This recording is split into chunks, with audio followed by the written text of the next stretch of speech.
दोस्तों, क्या आपको पता है कविता जोशी की सबसे पहली फिल्म कौन सी थी, जिस फिल्म ने एक साधारण लड़की को लाखों दिलों की धड़कन बना दिया। कविता जोशी हरियाणवी इंडस्ट्री की सब बड़ी हीरोइनों में आती है, या यूं भी कहे तो गलत नहीं होगा कि कविता जोशी हरियाणवी इंडस्ट्री की सबसे बड़ी हीरोइन है। जिस प्रकार उत्तर कुमार यानी धाकड़ छोरा हरियाणवी इंडस्ट्री के सबसे बड़े हीरो हैं, उन्हें हरियाणवी इंडस्ट्री का अमिताभ बच्चन भी कहा जाता है। कविता जोशी का नाम उत्तर कुमार से जुड़ा हुआ है, क्योंकि कविता जोशी और उत्तर कुमार की जोड़ी लोगों में बहुत ज़्यादा लोकप्रिय है। बल्कि इन दोनों के फिल्मी अभिनय को देखकर लोग इन्हें पति पत्नी मानने लगे हैं।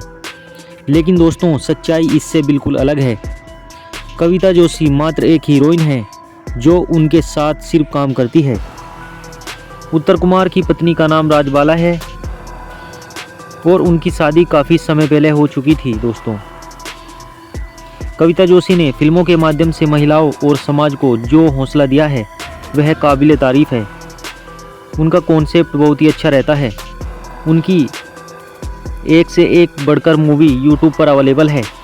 और दोस्तों, आपकी जानकारी के लिए बता दें, अब कविता जोशी अपनी अलग फिल्म बना रही हैं। उनके अलग चैनल हैं जो उनके नाम से ही बने हुए हैं, आप जाकर देख सकते हैं। कविता जोशी अपने स्वाभाविक और प्रभावशाली अभिनय के लिए जानी जाती हैं और वह ग्रामीण और पारिवारिक किरदारों को बहुत सहजता से निभाती है। कविता जोशी अपने काम को गंभीरता से लेती हैं और वह हर रोल में पूरी मेहनत और पूरी जी जान लगा देती हैं। यही वजह है कि उनकी फ़ैन फॉलोइंग बहुत तेज़ी के साथ बढ़ रही है। चलिए दोस्तों, अब आज के मुद्दे पर वापस आते हैं, जो हमारा आज का मेन टॉपिक होने वाला है। और दोस्तों, वह टॉपिक है कि कविता की सबसे पहली फिल्म कौन सी थी। तो दोस्तों, उस फिल्म का नाम था मन्नू धाकड़ मैन। जी हाँ दोस्तों, आप सही सुन रहे हैं, मन्नू धाकड़ मैन, जिस फिल्म में उत्तर कुमार के साथ में इन्होंने सबसे पहले अभिनय किया था। और दोस्तों, यह फिल्म साल 2006 में आई थी, यानी तकरीबन 18-19 साल पहले यह फिल्म बनी थी। और इस फिल्म में एक सिंपल कैरेक्टर था इसका, लेकिन उत्तर कुमार का कैरेक्टर भी सिंपल ही था। लेकिन फिल्म बहुत अच्छी है दोस्तों, मैंने देखी है, मुझे तो बहुत अच्छी लगी है। अगर आपने भी देखी है तो आप कमेंट के माध्यम से हमको बता सकते हैं कि यह फिल्म आपको कैसी लगी थी। दोस्तों, मन्नू धाकड़ मैन फिल्म का कॉन्सेप्ट बिल्कुल सिंपल रहता है। इस फिल्म में मन्नू का नाम राजा होता है और जो कविता जोशी होती है हीरोइन, उसका नाम नेहा होता है। और फिल्म की कहानी की शुरुआत कहाँ से होती है? शुरुआत यहाँ से होती है, जो गांव में प्रधान होता है। जो प्रधान होते हैं गांव के चौधरी, बड़े लोग होते हैं जिन्हें ताकतवर लोग माना जाता है। उनकी बहन होती है इस फिल्म में कविता जोशी, जिसका नाम नेहा होता है। और जो मन्नू होता है, यानी मन्नू और राजा दो नाम से जाना जाता है, क्योंकि जब वह सिंपल रोल में होता है तो उसका नाम राजा होता है। और जब उसके पास वह शक्ति आ जाती है, जैसा कि उड़ के आता है और जो कमज़ोर लोगों को बचाता है, उनकी मदद करता है, तब उसे मन्नू के नाम से पुकारा जाता है। दोस्तों, फिल्म की कहानी की शुरुआत यहाँ से ही होती है कि मन्नू जो होता है, यानी राजा जो होता है, वह नेहा को रोज़ स्कूल ले जाता है और फिर वापस भी लाता है। उसकी यह ड्यूटी होती है, क्योंकि उनका जो कुछ कर्जा होता है उनके पिता पर, उसी के माध्यम से राजा उनके यहाँ पे काम काज करता है और उनकी बात उसको मानना पड़ता है। लेकिन दोस्तों, जो वह गांव वालों पर जुल्म कर रहे होते हैं और दिन पर दिन उनका जुल्म बढ़ता ही रहता है, यह देखकर वह बहुत ज़्यादा परेशान होता है। लेकिन उसके पास में एक शक्ति भी होती है जो उसे मिली हुई होती है, जो उसको वरदान मिला हुआ होता है। उसके पास में एक कपड़ों की ड्रेस होती है। जब वह उसको पहन लेता है तो उसके पास में एक असीम और बहुत ज़्यादा ताकत आ जाती है और वह उड़ने लगता है। और 10-20 आदमी उसके सामने आ जाए तो वह भी उसके सामने टिक नहीं पाते हैं।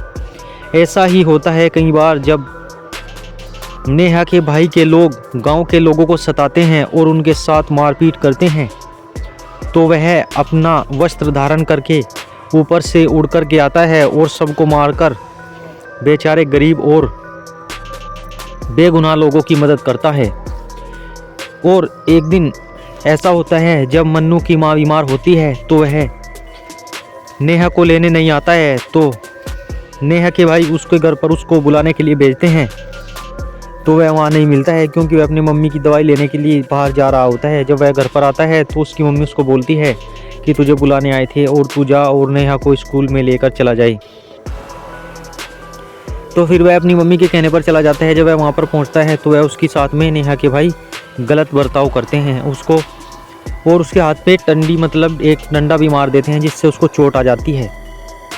और जब वह रास्ते में जा रहा होता है नेहा को अपनी जो उसके पास में वो होती है रिक्शा में लेकर जाता है उसको, रिक्शा में लाता है तो उसकी उंगली से खून निकलता देख नेहा जो होती है रिक्शा को रुकवाती है और उसकी उंगली पर अपना रुमाल पाड़ करके उससे पट्टी बनाती है। तो ऐसे ही आगे चल के इनके बीच में लड़ाई झगड़े से होकर के फिर बाद में प्यार बनने लगता है दोनों के बीच में। और फिर नेहा कई बार उस धक्कड़मैन को देखती है तो वह ये सारी बातें राजा के साथ शेयर करती है, लेकिन राजा बिल्कुल भी उसको भनक नहीं पड़ने देता कि वह खुद ही राजा भी है और मन्नू भी है।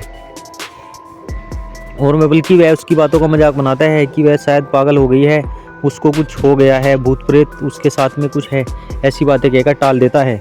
लेकिन दोस्तों वो कहते हैं ना कि एक दिन सच्चाई सामने आ ही जाती है। एक दिन जब रास्ते में उसके भाई के आदमी, नेहा के भाई के जो आदमी होते हैं वह गांव वालों को मार रहे होते हैं, तो वह कुछ बहाना बना करके पास में जंगल में जाता है और फिर वहाँ से ड्रेस बदल के उन लोगों को आकर बहुत ज़्यादा मारता है। तो फिर वह वापस आकर नेहा को ले जाता है और फिर नेहा उसको याद करती रहती है घर पे जाकर भी कि मतलब उसके के जैसे एक्शन करके वो आसमान से आते ऐसे करती रहती है। तो फिर वह उसके पास में रात को आ जाता है और वह उससे बातें करता है, नेहा को उससे प्यार हो जाता है। लेकिन दोस्तों एक दिन वह पकड़ा जाता है, जो उसकी उंगली में पट्टी बांधी थी वह देख लेती है उस ड्रेस में, और फिर वह सच सारी बात बता देता है नेहा को। लेकिन दोस्तों यहाँ पर एक ट्विस्ट आता है। ट्विस्ट यह होता है जब वह उससे मिलने के लिए नेहा के पास उसके घर उसके कमरे में आता है तो उसके भाई उसको देख लेते हैं और फिर वह नेहा को पूछते हैं कि वह तुझसे मिलने आता है तो उसके बारे में क्या जानती है। लेकिन नेहा बड़ी चतुर होती है, वह अपने भाइयों को नहीं बताती है। लेकिन दोस्तों उसके भाई भी काफ़ी होशियार होते हैं, वह उसकी पहरेदारी में लग जाते हैं। और एक दिन जब वह नेहा से मिलने आता है तो वह उसको पकड़ लेते हैं और उसको मारने की कोशिश करते हैं। लेकिन दोस्तों वह अपनी शक्ति का इस्तेमाल करके उन सबको मार देता है। लेकिन फिर वह अपनी बहन नेहा को ही मारने की प्लानिंग करते हैं और उसको मजबूर करते हैं। तो फिर वह मजबूर होकर उनसे डांट खाता है। लेकिन जब वह उसको छोड़ता है तो वह सबको मार गिराता है और यहीं पे इस फिल्म का एंड होता है। दोस्तों यह कहानी बहुत अच्छी थी, इससे बहुत अच्छा मैसेज दिया है मन्नू ने सारे समाज को कि अगर आप पे जुल्म हो रहा है तो आप जुल्म मत सहिए बल्कि उसके खिलाफ आवाज़ उठाइए। तो दोस्तों हमारी वीडियो कैसी लगी लाइक करें, चैनल को सब्सक्राइब करें। Thanks for watching.